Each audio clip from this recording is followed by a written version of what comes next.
Live है। साथियों नमस्कार, कैसे हैं आप सब लोग। उम्मीद है सभी मेरे लाडले प्यारे शेरवीर जवान एकदम शानदार लाजवाब होंगे, जबरदस्त बेहतरीन जिंदाबाद। और आप सभी की तैयारी एकदम बेहतर शानदार वाली चली हुई है। उम्मीद है बहुत मेहनत आप सभी अपनी तैयारी पढ़ाई के साथ कर रहे हैं। एक पीडीएफ लगा देना हरीश बाबू। बताओ भाई कैसे हो आप सब लोग, कैसी चल रही है आप सभी की तैयारी। एक पीडीएफ और लगा देना क्वेश्चंस की।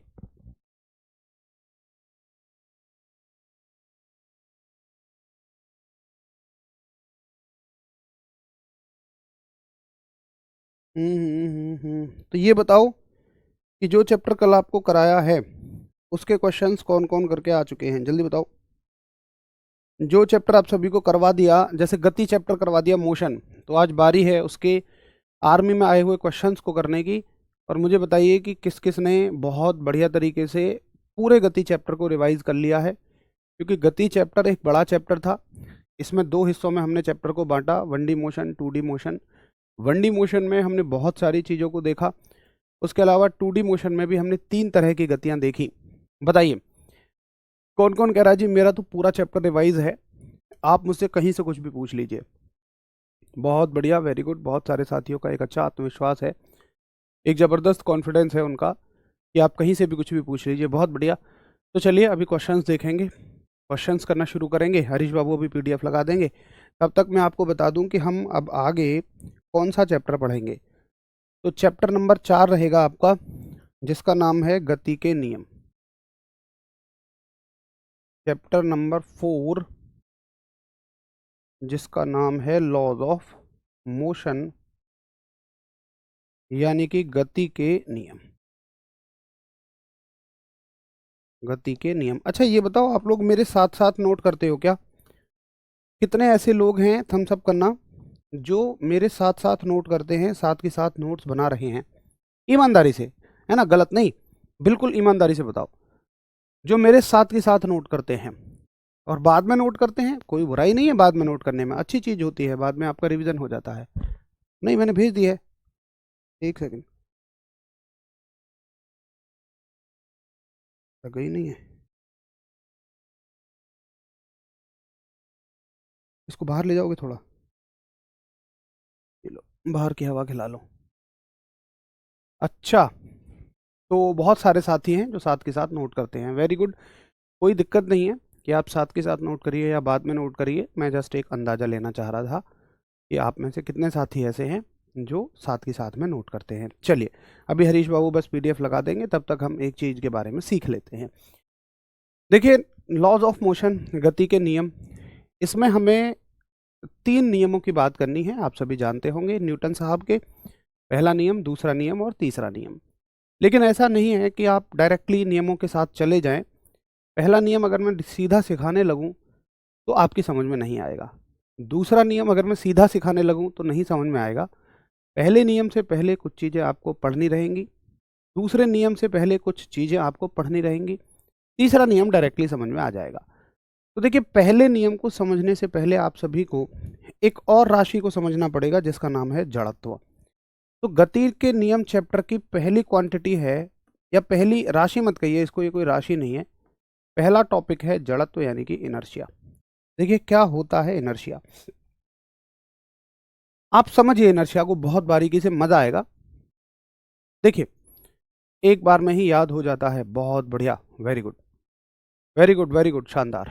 देखिए इनर्शिया क्या होता है, जड़त्व क्या होता है दोस्तों।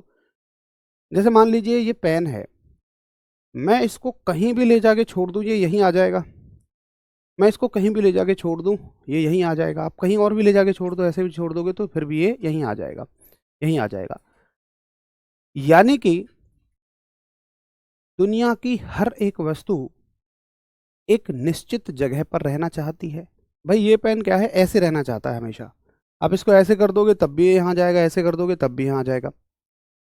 और अगर आप इसको इस जगह से हटाने की कोशिश करोगे, तुम हटाने की कोशिश कर रहे हो तो पता है तुम इस पर ऊपर बल लगा रहे हो, ये भी तुम पर नीचे की तरफ बल लगा रही है यहाँ जाने के लिए। यानी कि ये तुम्हारा विरोध कर रही है। भाई तुम्हारे द्वारा लगाए गए बल के विपरीत दिशा में एक बल लगा रही है, तो क्या कर रही है, विरोध कर रही है, ऑब्जेक्शन कर रही है। तो दुनिया की हर एक वस्तु अपनी एक निश्चित स्थिति में रहना चाहती है, और अगर तुम उसकी स्थिति को बदलोगे तो वह उसका विरोध और करेगी। बोलो कौन कौन मेरी बात से सहमत करते हो? तो दूसरी चीज, ऐसा नहीं है कि स्थिति का मतलब ये रुकी है तो रुकी रहेगी, नहीं। अगर कोई मान लो कार है वो चल रही है, और चलती हुई कार से चलो तुमने रेस छोड़ दी, फिर भी कार चलती रहेगी भाई। कुछ दूरी तक, बहुत बहुत ज्यादा दूरी तक बगैर रेस के भी चलेगी। तुम कहो कार से ऐसे ही रुक जा रुक जा, क्या रुकेगी? नहीं, जब तक कि उस पर ब्रेक ना लगे। तो मैं अगर ब्रेक नहीं लगा रहा हूं तो मैं ये देखूंगा कि वो चल रही है तो चलते ही रहना चाहेगी, और अगर तुम उस पर को रोकने की कोशिश करोगे तो वो तुम्हारा विरोध भी करेगी। तो दुनिया की हर एक वस्तु ना भैया, जिस स्थिति में है, स्थिति का मतलब रुकी है तो रुकी रहना चाह रही है, और चल रही है तो चलती रहना चाह रही है। और अगर तुम उसकी स्थिति को बदलोगे, रुकी वस्तु को चलाना चाहो, चलती वस्तु को रोकना चाहो, तो वो ना उसका विरोध भी करती है, वो उसका ऑब्जेक्शन भी करती है। और इसी चीज को हम जड़त्व कहते हैं, इनर्शिया कहते हैं। देखिए, जड़त्व का मतलब होता है जड़, जड़ हो जाना। आप सुनते होंगे गांव में कभी कहते हैं यार तो बिल्कुल जड़ बुद्धि है। जड़ बुद्धि का मतलब जो बिल्कुल दिमाग को नहीं चलाता है, मतलब जो स्थिर हो गया है, रुक चुका है। तो जड़त्व का मतलब है कि जो वस्तु इस दुनिया में जैसी है ना, वो वैसी ही रहना चाह रही है। अगर उसकी स्थिति को तुम बदलो तो वह उसका विरोध और करती है। इसी चीज को हम इनर्शिया कहते हैं, जड़त्व कहते हैं। फटाफट बताइए, हाँ जी क्लियर है? तो जड़त्व क्या है, इनर्शिया क्या है? इनर्शिया वस्तु का वह गुण है, वस्तु का वह गुण, वस्तु का वह गुण, वस्तु का वह गुण जिसके कारण वस्तु अपनी स्थिति परिवर्तन का विरोध करती है, अपनी स्थिति परिवर्तन का विरोध करती है। यानी कि द प्रॉपर्टी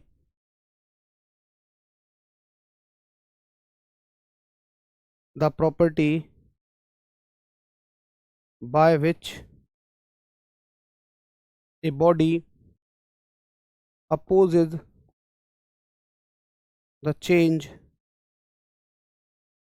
of पोजीशन। ठीक है, अब इस टॉपिक को कंप्लीट ही कर लेते हैं, इसी के बाद मैं क्वेश्चन लगवा दूंगा, कोई दिक्कत नहीं है। जो पुराना पिछला चैप्टर है हमारा गति, उसके क्वेश्चन इसके बाद करवा दूंगा, है ना भाई? तो ये सभी को समझ में आ गया कि भाई जड़त्व क्या है, इनर्शिया क्या है। ये वस्तु का वह गुण जिसके कारण वस्तु अपनी स्थिति परिवर्तन का विरोध करती है, यानी कि बॉडी अपने पोजीशन का चेंज का अपोज करती है। पोजीशन का मतलब स्थिति हो जाएगा, है ना? स्थिति का मतलब रुकी है तो रुकी रहेगी, चल रही है तो चलती रहेगी। चलिए ठीक है जी, आगे देखें। आगे आप समझिए इस चीज को कि यह कितने प्रकार का होता है, यह कितने टाइप का होता है। देखिए, यह कितने प्रकार का होता है। अच्छा, ये और सवाल आएगा कि बताओ इसकी खोज किसने करी? तो ज्यादातर साथी न्यूटन साहब का नाम लेंगे, लेकिन नहीं, इसकी खोज गैलीलियो जी ने की। किसने की? इसकी खोज करने वाले हैं गैलीलियो साहब। एक बहुत शानदार वैज्ञानिक हुए गैलीलियो साहब। भाई अगर कभी उनके बारे में सुनोगे ना, न्यूटन साहब से बहुत पहले के हैं, एक नंबर साइंटिस्ट हैं। आ जाइए, अब पढ़ते हैं इसके प्रकार, कितने प्रकार का इनर्शिया होता है। प्रकार, टाइप्स। तो भैया जी 3 प्रकार का इनर्शिया होता है। पहला इनर्शिया है आपका विराम का जड़त्व, विराम का जड़त्व, यानी कि इनर्शिया ऑफ रेस्ट। देखिए, इनर्शिया ऑफ रेस्ट का क्या मतलब है? इनर्शिया ऑफ रेस्ट का मतलब है, ये तो समझ में आ गया भाई इनर्शिया का क्या मतलब है, जड़त्व का क्या मतलब है। तो जड़त्व का मतलब है वस्तु जैसी है वैसी रहना चाह रही है बस। और विराम का मतलब तुम समझ गए होगे कि वस्तु विराम में ही रहना चाह रही है, वस्तु रेस्ट में ही रहना चाह रही है। जैसे वस्तु ये रेस्ट में है, तुम इसको चेंज भी करोगे तब भी यहाँ के रेस्ट में ही रहना चाहेगी, यही विराम का जड़त्व है। दूसरा बेहतर उदाहरण सुनिए विराम के जड़त्व का, इनर्शिया ऑफ रेस्ट का। तुम बस में बैठे और बस ना एकदम से अचानक से चल दी, तो तुम्हें एक झटका लगता है पीछे की ओर। क्यों लगता है समझना, मजा आएगा। इसलिए लगता है क्योंकि तुम्हारा जो यहाँ से नीचे का हिस्सा है ना, चलो ये तो बस से डायरेक्टली जुड़ गया, लेकिन ये वाला जो हिस्सा है ना ऊपर वाला, ये बस से डायरेक्टली नहीं जुड़ा। नीचे वाला हिस्सा तो बस की तुरंत बात मान लेगा जैसे ही बस चली, लेकिन ऊपर वाला हिस्सा कहेगा नहीं हम तो विराम में हैं, विराम में ही रहेंगे। तो ये यहीं रहने की कोशिश करेगा और नीचे वाला हिस्सा आगे निकल जाएगा। तो इसलिए आपको लगेगा जैसे पीछे झटका लगा है, जबकि ये हिस्सा अपनी ही जगह रहने की कोशिश करता है और नीचे वाला हिस्सा आगे निकल जाता है। तो आपको ऐसे लगेगा कि ये वाला हिस्सा पीछे रह गया, पीछे झटका लगा। तो आपका ये वाला हिस्सा विराम में रहना चाहता था, इसलिए आपको पीछे की ओर झटका लगा। और मजे की बात, तुम कहोगे जी फिर विराम में क्यों नहीं रहा, एक समय के बाद तो चल देगा। क्योंकि यार ये नीचे शरीर से जुड़ा हुआ है भाई। जैसे ये 1 सेकंड बाद इसको रियलाइज होगा, महसूस होगा कि यार तू अलग थोड़ी है, यार ऐसा थोड़ी है कि ये नीचे वाले हिस्से से कट के अलग हो जाएगा भाई, ये तो इसी फिर इसके साथ जुड़ना पड़ेगा तुझे। तो आपका ये वाला हिस्सा विराम में रहना चाहता था, इसलिए पीछे झटका लगा। मजा आया? चलिए एक एक करके सारे उदाहरण लिखते हैं। तो इसकी परिभाषा कभी नहीं पूछी जाएगी, आपसे पूछे जाएंगे इसके एग्जाम्पल। परिभाषा में है भी क्या भाई, विराम का जड़ तो मतलब जो वस्तु विराम में है, विराम में रहना चाहती है, बस खत्म हो गया। इसके एग्जाम्पल देखिए, तो पहला एग्जाम्पल है कि बस के अचानक चलने पर, बस के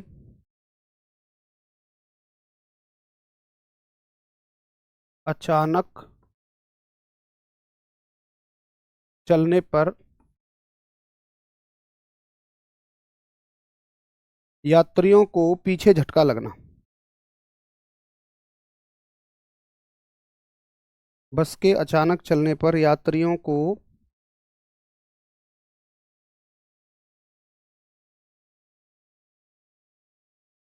पीछे झटका लगना। ठीक है। अच्छा, इतना तो इंग्लिश वालों को भी समझ में आता होगा, इसमें कोई दिक्कत ही नहीं है कि बस के अचानक चलने पर यात्रियों को ज़्यादा से ज़्यादा पैसेंजर कह दो,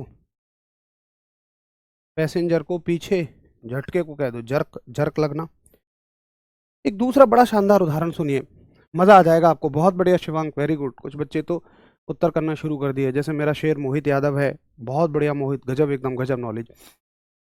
तो बहुत बढ़िया रचना गुड़िया, वेरी गुड। तो क्या मतलब बहुत सारे साथियों को तो चीज़ें पता हैं, गजब आप उत्तर करते हो, मज़ा आ जाता है। देखिए जैसे आप एक पेड़ को हिलाते हैं, तो पेड़ की शाखा की पत्ती और फलों के बारे में देखिए। होता क्या है कि जब आप पेड़ को हिला रहे हैं, तो जो शाखा है ना, टहनी है, ये अपनी टहनी पर लगे हुए पत्ती या फल से कहती है कि फल जी हिलो। फल जी कहेंगे अजी हम क्यों हिले, बल तो तुम पे लग रहा हो, हम पे थोड़े ना लग रहा हो। तो फल जी इसके साथ हिलते नहीं हैं, यानी जैसे जैसे ये शाखा टहनी ऐसे हिल रही है, तो फल जी इसके साथ ऐसे नहीं हिलते, फल जी तो यहीं रहेंगे भाई, वो तो विराम में है ना, वो तो महाराज जी आराम कर रहे हैं, तो आराम ही करते रहना चाहेंगे। अब टहनी हिलती रहेगी, फल जी नहीं हिलेंगे, अब बार बार कोई चीज ऐसे होगी तो टूटेगी ही। तो अगर ये इसके साथ हिलते रहते ना, तो ये अपनी जगह से टूटते नहीं, लेकिन चूंकि ये विराम में थे और विराम में ही रहना चाह रहे थे, इसलिए इसलिए ये टूट गए। तो याद रखो कि सवाल आता है कि पेड़ को हिलाने पर फलों का या पत्तियों का अलग होना किस घटना का उदाहरण है, तो ये विराम के जड़त्व का उदाहरण है। लिख लोगे, मतलब समझ गए ना, मैं लिखवा देता हूं। तो इसमें लिखोगे कि पेड़ को हिलाने पर फलों या पत्तियों का अलग होना।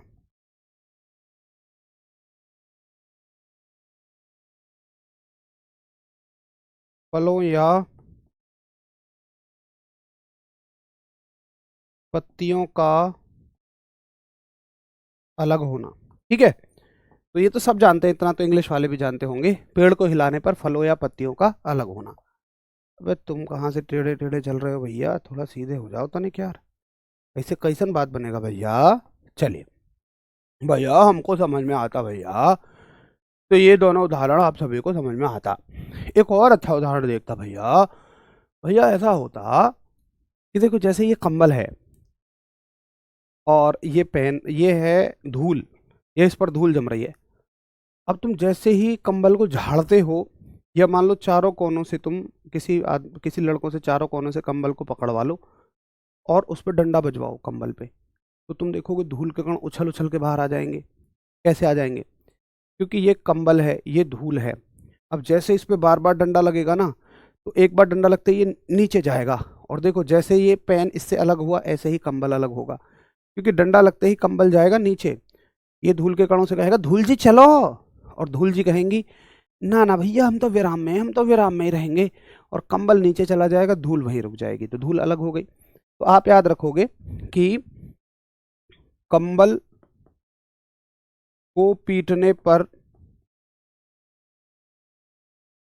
कंबल को पीटने पर धूल के कणों का अलग होना। बोलो समझ आता है? धूल के कणों का अलग होना, ये भी इंग्लिश वाले समझ जाएंगे। कंबल का मतलब ब्लैंकेट, इतना तो यार सबको समझ में आता होगा। पीटने का मतलब बीट, बीटन। धूल का मतलब डस्ट, और कणों का मतलब पार्टिकल्स, डस्ट के पार्टिकल्स का अलग होना। ये लो, बोलो क्लियर? एक बार फटाफट थम्स अप करो। हाँ जी भैया ठीक है, मुझे तीनों विराम के जड़त्व के उदाहरण समझ में आ गए हैं। हर एक वस्तु यहाँ पर विराम में है तो विराम में ही रहना चाहती है। थैंक यू, बहुत बढ़िया पढ़ा रहे हैं, समझ में आ रहा है, वेरी गुड, थैंक यू। हाँ जी क्लियर? यार तुम फोन में क्या देख रहे थे मेरे में, पर्सनल पर्सनल चीजें? अरे यार तुमने तो यार पर्सनल चीजें देख ले होंगे। हाँ जी बताओ भैया, सब कुछ ओके ओके है? चलो ठीक है। अच्छा जी, तो ये हो गया विराम का जड़त्व। अब दूसरा जड़त्व पढ़ते हैं, गति का जड़त्व। क्योंकि जो वस्तु गति में रहना चाहती है ना, रहे, वो गति में ही रहना चाहेगी। यानी कि इनर्शिया, इनर्शिया ऑफ मोशन। देखिए इनर्शिया ऑफ मोशन में आप समझ गए होंगे कि जो वस्तु गति में है, जो वस्तु मोशन में है, वो मोशन में ही रहना चाहेगी, वो गति में ही रहना चाहेगी। कैसे? मान के चलिए अब वो बस चल दी। अच्छा, अगर मान लो बस चल रही है 60 की स्पीड पे और तुम उसमें बैठे हुए हो, तो बताओ तुम्हारी स्पीड क्या है? चलो मेरा एक सवाल तुमसे, सुबह सुबह थोड़ा सा क्वेश्चन आंसरिंग हो जाए, है ना। वीरेंद्र पूछ रहे हैं जी आपकी शादी हो गई है क्या? है भैया वीरेंद्र भैया यूँ बताओ, यूँ पेपर में सवाल आएगा कि बताओ फिजिक्स वाले माँ साहब की शादी हुई है या नहीं हुई है भाई? इंडियन आर्मी मेरा शेर, आप बहुत अच्छा पढ़ाते हैं। अरे तुम यार बहुत अच्छे हो, सभी पता है, बहुत प्यारे हो, और सारी चीज़ों को ध्यान से सुनते हो, समझते हो, इसलिए आपको चीज़ें अच्छी लगती हैं। अगर आप सुने ही ना, समझे ही ना, तो यही चीज़ें आपको मुश्किल लगेंगी। बहुत मेहनती आप सब लोग हो अपने इस उम्र में, क्योंकि आप सभी की उम्र ज़्यादा से ज़्यादा कितनी होगी? मैं मानता हूँ कि लगभग 17.5 से वही 22 साल की वाली रेंज में होगी आप सभी की उम्र। और जो इस उम्र में मैं मानता हूँ कि अपने घर की जिम्मेदारियों को समझ लिया, आप सरकारी नौकरी की तैयारी इसीलिए तो कर रहे हैं, आप अपने घर की जिम्मेदारियों को समझ रहे हैं, वरना आप भी कहीं उन आवाराओं की तरह घूमते रहते जिनके माँ बाप उन्हें लेकर परेशान होते हैं।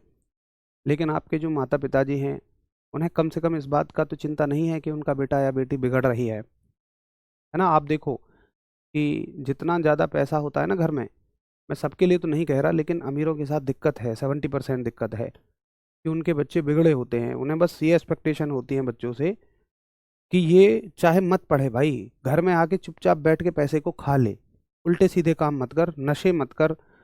उल्टे सीधे कामों के चलते मतलब कई बार वो लड़कियां छेड़ रहे हैं, कुछ भी कर रहे हैं, पुलिस आ रही है, कुछ हो रही है, तो वो इस तरह से बिगड़ जाते हैं, बुरी हरकतों में पड़ जाते हैं। कम से कम हमारे और आपके माता पिताजी को इतनी चिंता तो नहीं है ना।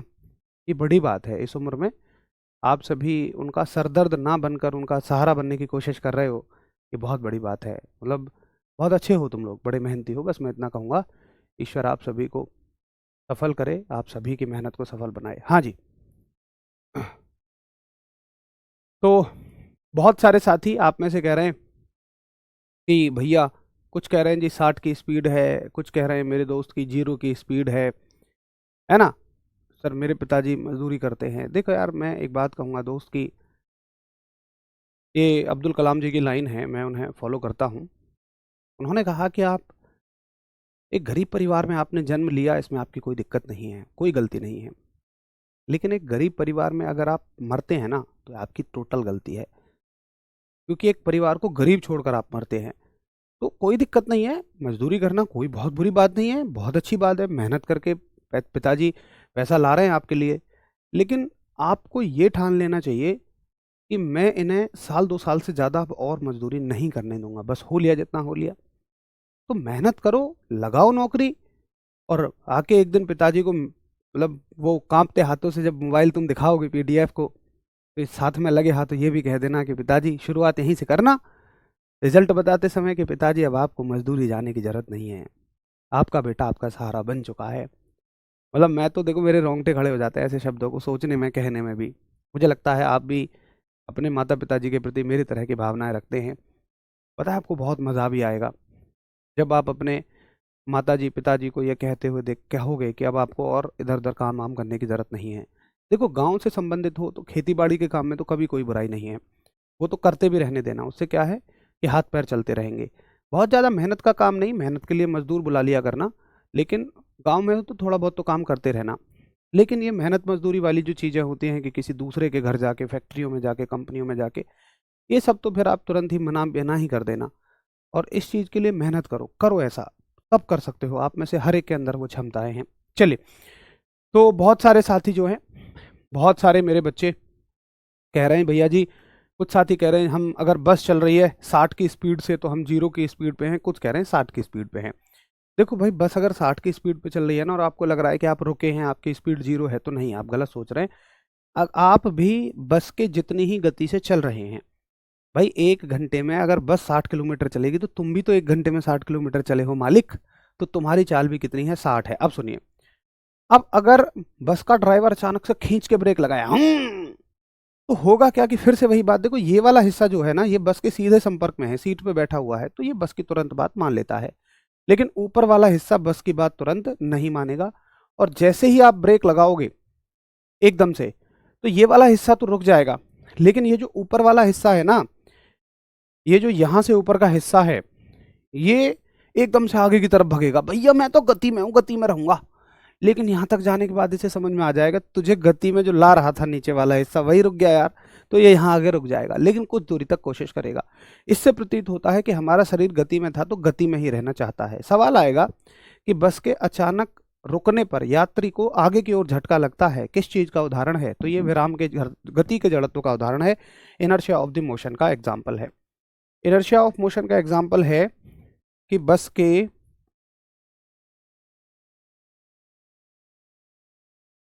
अचानक रुकने पर यात्रियों को बस के अचानक रुकने पर यात्रियों को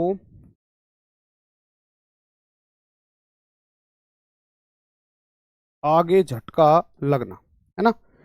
यानी कि बस के अचानक सडनली स्टॉप होने पर पैसेंजर्स को आगे जर्क लगना, आगे झटका लगना। ये किसका उदाहरण है? गति के जड़त्व का उदाहरण है। ये इनर्शिया ऑफ द मोशन का उदाहरण है। ठीक है, अच्छा आगे चला जाए। अब तीसरा जड़त्व आता है मेरे भाई आपका विराम का जड़त्व, यानी inertia of rest, oh sorry, inertia of direction. विराम का तो हो गया ना, दिशा का जड़त्व, इनर्शिया ऑफ डायरेक्शन।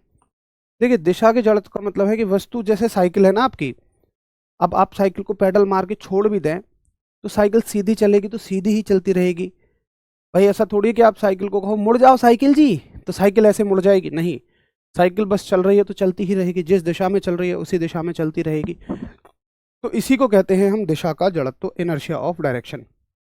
तो दिशा के जड़त्व का मतलब है कि वस्तु जिस दिशा में चल रही है उसी दिशा में चलती रहेगी। इसका ऐसा कोई एग्जाम्पल नहीं है जो पूछा जाता हो, है ना? आपको कोई भी एग्जाम्पल इसका नहीं पूछा जाएगा। तो एक बार फटाफट बताइए, हाँ जी क्लियर है? एक बार फटाफट हम सब करो, हाँ जी भैया ठीक है, मुझे ये बात समझ में आ गई है कि जड़त्व क्या होता है, इसके प्रकार क्या होते हैं, तीनों तरह के जड़त्व। अब एक बहुत शानदार सी बात मैं आपसे पूछूंगा, मुझे उसका उत्तर करना। मैं आपसे पूछूंगा कि मान लो एक हल्का आदमी है और एक थोड़ा सा हेल्दी आदमी है, मोटा सा आदमी है, आप उन दोनों को अचानक से दौड़ने के लिए कहो तो 10 सेकंड के बाद किसकी चाल ज़्यादा होगी? तो आप देखोगे पतले आदमी की चाल ज़्यादा हो जाएगी। यानी कि पतले आदमी ने अपनी स्थिति में ज़्यादा परिवर्तन कर लिया, रुकने से गति में वो जल्दी आ गया। और मोटा जो आदमी है, थोड़ा हेल्दी आदमी है, वो परिवर्तन देरी से कर पाएगा, उसका शरीर ज़्यादा विरोध करेगा। और ज़्यादा विरोध मतलब ज़्यादा जड़त्व, तो ज़्यादा इनर्शिया।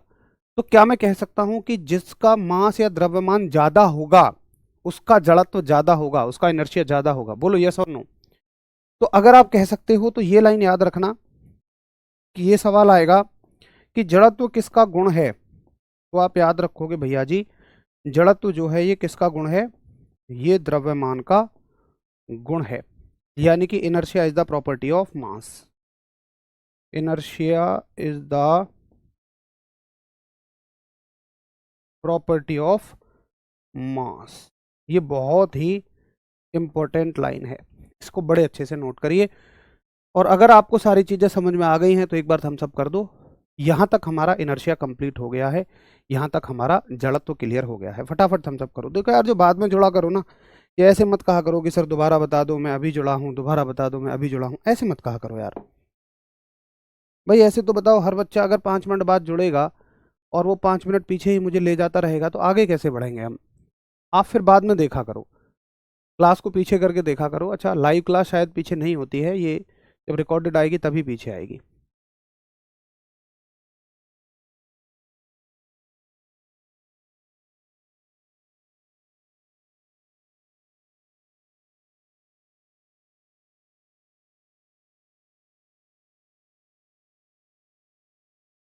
भाई ये सभी का फिजिक्स चला हुआ है विवेक, है ना?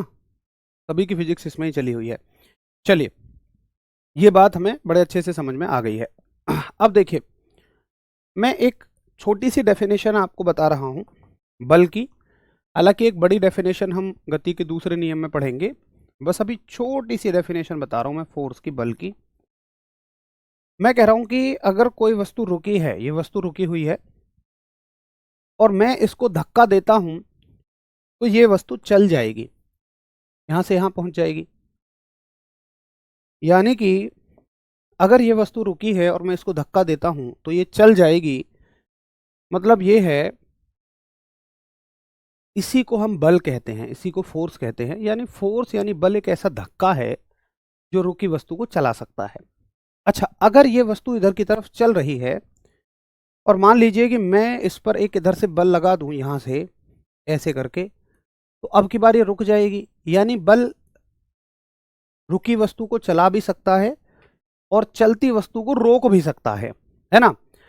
और अगर ये ऐसे चल रही है और मान लो मैंने बल थोड़ा टेढ़ा होकर लगाया, यानी कि मान लो मैं अपने बल को ऐसे लगाऊं, ऐसे करके ऐसे लगाऊं ऐसे, तो ये वस्तु की दिशा भी बदल देगा। यानी कि ये वस्तु जो है अब इस तरीके से गति करेगी। तो मैं कहूंगा कि बल एक ऐसा धक्का है जो रुकी वस्तु को चला सकता है, चली वस्तु को रोक सकता है और एक दिशा में चल रही वस्तु की दिशा भी बदल सकता है। यही तो है। अच्छा देखिए, मजे की बात क्या है कि ये बेसिक सी डेफिनेशन है, 9th क्लास वाली परिभाषा है। अच्छी परिभाषा हम गति के दूसरे नियम में पढ़ेंगे। दोनों में से सही कौन सी है भैया? दोनों ही सही हैं। बल क्या है? मैं कहता हूं बल वह कारक है दैट कॉज, वह कारक है कि जो जो चलती वस्तु को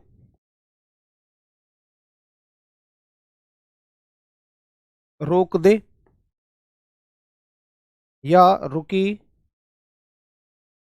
वस्तु को चला दे या दिशा परिवर्तित कर दे।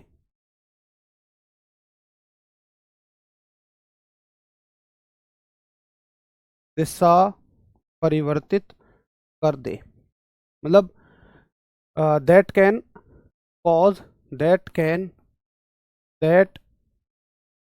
चलती वस्तु को रोक दे, that stop a moving body, that moves a stopped body that changes the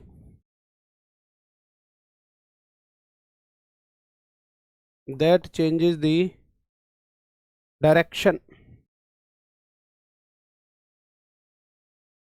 of the body। ठीक है, तो बल जो है एक वह कारक है, एक ऐसा कॉज है जो ये सब कुछ कर सकता है। आप मेरी इस बात से सहमत हो? एक बार फटाफट थम्स अप करिए। बाकी चीजें बाद में पढ़ेंगे कि बल का मात्रक क्या है, बल एक कैसी राशि है, वो सब गति के दूसरे नियम में पढ़ेंगे। ये एक बेसिक सी परिभाषा है। अब एक चीज और आप समझिए, मजा आएगा आपको कि देखिए जड़त्व तो क्या कह रहा है। इनर्शिया कहता है कि जैसी वस्तु है वैसी ही रहना चाहेगी, यानी कि रुकी है तो रुकी, चलती है तो चल रही है, जिस दिशा में चल रही है उसी दिशा में चलते रहना चाहेगी। लेकिन बल क्या कह रहा है, अगर मैं लग गया तो सब कुछ उलट पलट कर दूंगा, चलती वस्तु को रोक दूंगा, रुकी वस्तु को चला दूंगा और दिशा को बदल दूंगा। इसका मतलब इनर्शिया और बल एक दूसरे के उल्टे हैं। देखिए इनर्शिया जब तक सही है जब तक बल नहीं लग रहा। मैं कह रहा हूं कि रुकी वस्तु रुके रहना चाहेगी, कब तक? जब तक उस पर एक बल ना लगे। ये पेन रुका है, रुका रहना चाहेगा, कब तक? जब तक इस पर बल ना लगे। ये चल रहा है, चलते रहना चाहेगा, कब तक? जब तक इस पर बल ना लगे। तो हम इनर्शिया को, जड़त्व को परिभाषित करते हैं जब तक कि उस पर एक बल ना लगे, जब तक कि उस पर एक फोर्स ना लगे। बोलो आ गई बात समझ में? तो बल और इनर्शिया को जोड़ने वाले हैं अब न्यूटन साहब गति के पहले नियम में। आ जाओ। बल और जड़त्व को समझने के बाद ही आपको न्यूटन साहब का पहला नियम समझ में आएगा। तो लिखेंगे आप सभी न्यूटन की गति का पहला नियम, यानी गति का पहला नियम, गति का प्रथम नियम, यानी कि फर्स्ट लॉ ऑफ मोशन। देखो क्या होता है फर्स्ट लॉ ऑफ मोशन, गति का पहला नियम। यहां थोड़ी सी जगह छोड़ देना अगर आप मेरे साथ नोट करते हैं तो, क्योंकि इसका अन्य नाम मैं नोट कराऊंगा। तो न्यूटन साहब ने कहा, देखो न्यूटन साहब ने कहा, मजे की बात सुनिए। न्यूटन साहब ने कहा कि भैया वस्तु जिस स्थिति में है ना उसी स्थिति में रहना चाहेगी जब तक उस पर बाहर से कोई बल ना लगे। अरे इन्होंने कुछ नहीं किया बहुत ज्यादा, इन्होंने जड़त्व को और बल को आपस में जोड़ दिया। इन्होंने कहा कोई वस्तु जिस स्थिति में है वैसी ही रहना चाहेगी। किसकी बात कर रहे हैं? जड़त्व की। जब तक कि उस पर बाहर से कोई बल ना लगे। अब किसकी बात कर रहे हैं? बल की बात कर रहे हैं। तो बल और जड़त्व को जोड़ने वाला है पहला नियम न्यूटन साहब का। तो लिख लो बस, न्यूटन साहब ने कहा कि भैया जो वस्तु जैसी है वैसी ही रहेगी जब तक उस पर बाहर से कोई बल ना लगे। मतलब भाई सिंपल सी बात है, वस्तु रुकी है तो रुकी रहेगी और चल रही है तो चलती ही रहेगी जब तक बाहर से कोई बल ना लगाओ। बस सीधी बात है। तो चलने और रुकने दोनों चीजों को मैं एक शब्द में परिभाषित कर देता हूं और वो है स्थिति, यानी कि पोजीशन। तो मैं कहूंगा कि वस्तु अपनी स्थिति में रहेगी, वस्तु अपनी स्थिति में रहेगी जब तक उस पर कोई बल ना लगे, जब तक उस पर कोई बल ना लगे। यानी कि a body will remains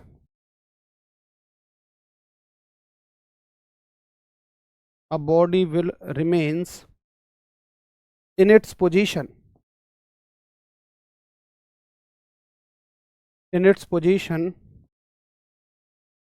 until an external force don't act। जब तक कि इस पर बाहर से कोई बल ना लगे ये अपनी ही स्थिति में रहेगी। ठीक है भैया, इसी को कहते हैं हम गति का पहला नियम। और देखिए सवाल आता है कि इसका अन्य नाम क्या है। तो मैंने कहा था ना थोड़ी जगह छोड़ देना।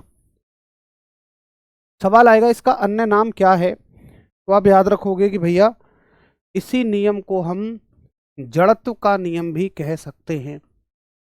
इसी नियम को हम जड़त्व का नियम कह सकते हैं, यानी कि लॉ ऑफ इनर्शिया भी कह सकते हैं। ठीक है, इसी नियम का दूसरा नाम क्या है? जड़त्व का नियम है, लॉ ऑफ द इनर्शिया है। समझ गए कि क्यों है इसका नाम लॉ ऑफ इनर्शिया? क्योंकि ये जड़त्व को जोड़ता है। अच्छा सवाल आएगा, बताओ बल की जो परिभाषा है वो कहाँ से मिलती है? तो आपको यही उत्तर देना होगा कि बल की जो परिभाषा है, यानी कि definition of the force, definition of force वो गति के पहले नियम से ही मिलती है। कहाँ से मिलती है? प्रथम नियम से ही मिलती है, फर्स्ट लॉ से ही मिलती है। बल्कि जो परिभाषा है भैया, ये बहुत इंपॉर्टेंट सवाल हैं, सीधे छपेंगे इनको तो दिल दे लो, दिल। दिल ना दिया, अरे बोलो दिल ना दिया, इनको तो भैया दिल दे दो, दिल, इसको और इसको। इसकी परिभाषा पूछी जाए ना पूछी जाए, लेकिन ये पूछा जाएगा कि बताइए कि बल की परिभाषा कहाँ से मिलती है और गति के पहले नियम को किसका नियम बोलते हैं? तो जी जड़त्व का नियम बोलते हैं, लॉ ऑफ इनर्शिया बोलते हैं। ठीक है, तो ये हो गया हमारा गति का पहला नियम, और गति के पहले नियम को समझने के लिए आपको जड़त्व आना जरूरी था, इनर्शिया आना जरूरी था। अब गति के दूसरे नियम को समझने से पहले आपको ऐसे ही संवेग और आवेग समझने पड़ेंगे, लेकिन उसे करेंगे कल शुरू। आज पहले हम जो गति चैप्टर हमने पढ़ लिया था उसके क्वेश्चंस को कर लेते हैं, है ना। बताओ, ये बताइए, ये अग्निवीर जीडी 24 अप्रैल 2024 को सवाल आया, और सवाल है कि किसी पिंड का वेग घटेगा यदि उसका त्वरण, अगर वेग घटेगा तो बताओ उसका त्वरण कैसा होगा अगर उसकी वेलोसिटी घटेगी। भाई छुट्टी पर थे ना, रीजनिंग वाले सर जो है छुट्टी पर थे, आज क्लास शुरू होगी।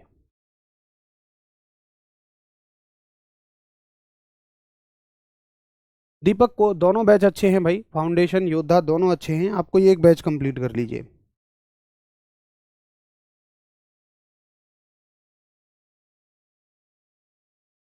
बताइए, ऐसे ऐसे सवाल आते हैं तो आप क्या कहोगे भाई? बड़ी आसान सी बात है, अगर वेग घटेगा तो त्वरण कैसा होगा भैया? ऋणात्मक होगा, नेगेटिव होगा। ये लो हो गया सवाल। अगला सवाल बताइए, किसी निश्चित समय अंतराल में तय किए गए पथ को क्या कहते हैं? What is the path covered in a certain time interval. ये 23 अप्रैल 2024 को ही आया। किसी निश्चित समय अंतराल में तय किए गए पथ को क्या कहते हैं? एक निश्चित समय में तय किए गए रास्ते को क्या कहते हैं? बताइए। वेग, दूरी, गति या विस्थापन, वेलोसिटी, डिस्टेंस, मोशन या डिस्प्लेसमेंट। अच्छा एक काम करिए, इसको ना पथ मत कहिए, ये पथ नहीं था, सॉरी, ये गलती से हुआ है यहाँ। दूरी कहिए इसको, what the path, what is the distance, इसको कह दीजिए दूरी। तो आपको पता है कि निश्चित समय का मतलब क्या है? दूरी बटे समय, और दूरी बटे समय यानी कि डिस्टेंस अपॉन टाइम क्या होता है? स्पीड होता है, यानी कि चाल होता है। तो आपका उत्तर हो जाएगा, या तो तय किए गए दूरी को क्या कहते हैं? अच्छा अच्छा अच्छा, ओके ओके, सुनो सुनो सुनो, इसमें ऐसा तो कोई ऑप्शन ही नहीं है। वैसे तो इसका उत्तर चाल होना चाहिए था, बट ऑप्शन में नहीं है, तो आप वेग भी कह सकते हो, ठीक है। हालांकि आपकी बात ठीक है, आप कहोगे भैया वो तो विस्थापन बटे समय होती है। एक निश्चित समय अंतराल में तय किए गए पथ को क्या कहते हैं? ना ना, गति नहीं कह सकते हैं यार, गति कोई परिभाषा थोड़ी है ऐसी। नहीं नहीं, फिर इसको वेग कहोगे, वेलोसिटी कह दोगे। वैसे तो इसका उत्तर चाल होना चाहिए था, अगर चाल ऑप्शन में नहीं है तो चाल की जगह आप गति भी लगा दोगे, ये बिल्कुल ठीक बात है। ठीक है जी, चलो अगला सवाल बताइए। ये रहा, ये भी आपका 23 अप्रैल 2024 का सवाल। यदि 5 सेकंड में किसी गाड़ी का वेग 5 मीटर पर सेकंड से बढ़कर 10 मीटर पर सेकंड हो जाए तो उसका त्वरण कितना होगा? 5 सेकंड में। देखिए त्वरण क्या होता है? वेग का परिवर्तन बटे समय अंतराल। वेग का परिवर्तन कितना हुआ है? 10 से 5 हुआ है, और समय कितना है? 5 सेकंड। 10 में से 5 गए तो 5, 5 बटे 5, इसका उत्तर आ जाएगा 1 मीटर पर सेकंड स्क्वायर। त्वरण हो जाएगा 1 मीटर पर सेकंड स्क्वायर। ठीक है, तो राइट आंसर ऑप्शन हो गया डी। बड़ा आसान सा सवाल है, सीधा त्वरण के सूत्र से निकल जाएगा। अगला सवाल बताइए, औसत वेग का क्या मात्रक है? 29 अप्रैल 2024 का सवाल है, औसत वेग का क्या मात्रक होता है? तो वेग बराबर क्या है? विस्थापन बटे समय, और मात्रक क्या बनता है? मीटर प्रति सेकंड। तो उत्तर हो जाएगा भैया मीटर प्रति सेकंड। इसे भी आप कर ले जाओगे बड़े आराम से। ठीक है, चलिए अगला सवाल देखो, किसी वस्तु की चाल में परिवर्तन को क्या कहते हैं? देखो कई बार ना वो ऐसे शब्दों को गलत इस्तेमाल कर लेता है। लेकिन आपको तो ऑप्शन के हिसाब से उत्तर करके आना है। अब यहाँ चाल का मतलब आप वेग समझो, स्पीड का मतलब वेलोसिटी समझो। हालांकि दोनों बातें एक नहीं है, बट यहाँ समझनी पड़ेगी क्योंकि तभी उत्तर भी निकलेगा। तो चाल परिवर्तन को या वेग में परिवर्तन को क्या कहते हैं? भाई किसी वस्तु की चाल में अगर परिवर्तन हुआ है, वेग में अगर परिवर्तन हुआ है, तो क्या आया है वहां? वहां आया है त्वरण, यानी कि एक्सेलरेशन, है ना। और ये मत कहना कि सारे ऑप्शन डिफाइन करो। भाई ये सब तो प्रैक्टिस में होता है, यहाँ प्रैक्टिस नहीं कर रहे हैं हम। यहाँ तो ये देख रहे हैं कि जितना हमने सीखा है उससे प्रीवियस ईयर क्वेश्चंस कैसे बन रहे हैं। तो ये सब चीजें प्रैक्टिस में करेंगे, बाकी सारे ऑप्शन ऑप्शन डिफाइन करना। चलो आगे देखो, ये सवाल आया जैसे कि बताइए सीधी रेखा में होने वाली गति क्या कहलाती है? Motion along a straight line is called. एक सीधी रेखा में होने वाली गति को हम क्या कहते हैं? द्विविमीय गति, सर्कुलर मोशन, एक विमीय गति, त्रिविमीय गति। तो जब एक वस्तु सीधी रेखा में चलती है तो हम कहते हैं कि एक ही दिशा में चल रही है, और इसको हम कहते हैं वन डायमेंशनल मोशन। एकदम लाजवाब उत्तर आप सभी के आ रहे हैं, एक नंबर उत्तर है आप सभी के, शानदार, बहुत बहुत बहुत बेहतरीन, गजब एकदम। अगला सवाल देखिए, ये सवाल क्या टॉप का सवाल है कि जिस भौतिक राशि में केवल परिमाण होता है, दिशा नहीं होती, वह क्या कहलाती है? ये सब आर्मी जीडी के आए हुए सवाल हैं, प्रीवियस ईयर क्वेश्चंस हैं। तो आप बहुत अच्छा उत्तर कर रहे हैं कि भाई जिसमें केवल परिमाण होता है, दिशा नहीं होती है, उसको आप क्या कहते हो? अदिश राशि कहते हो, स्केलर क्वांटिटी कहते हो। तो स्केलर क्वांटिटी वो है कि जिनमें कोई दिशा नहीं है, जिनमें कोई डायरेक्शन नहीं है। बहुत बढ़िया, ठीक है भैया। तो इसका उत्तर हो गया बी। अब बताओ, थोड़ा सा एक कॉन्फिडेंस आया कि यार मैं तो प्रीवियस ईयर क्वेश्चंस को कर सकता हूँ या कर सकती हूँ। तो ऐसे ही हम हर चैप्टर में पढ़ने के बाद में प्रीवियस ईयर क्वेश्चंस को भी शामिल करेंगे, ताकि आप सभी का एक आत्मविश्वास बना रहे, एक कॉन्फिडेंस बना रहे कि हाँ भाई इतना पढ़ने के बाद में अगर मैं होता तो प्रीवियस ईयर क्वेश्चंस को कर देता। या मान लो हो सकता है आपने यही एग्ज़ाम दिया हो लेकिन उस टाइम ये सवाल ना हुए हों क्योंकि आप ना पढ़ के गए हों, बट आज आपको लगेगा यार काश मैं पढ़ के चला जाता तो ये सवाल कर देता। कोई बात नहीं, इस वाले एग्ज़ाम में करेंगे, है ना, जून वाले एग्ज़ाम में करेंगे। चलिए, उम्मीद है आप सभी ने बड़े अच्छे से टॉपिक समझ लिया, कर लिया। अब कल हम गति के दूसरे नियम को कवर करेंगे और उससे पहले भी कुछ चीज़ें हमें पढ़नी पड़ेंगी। चलिए बच्चों, साथियों, कल मिलेंगे। नमस्कार, धन्यवाद, जय हिंद।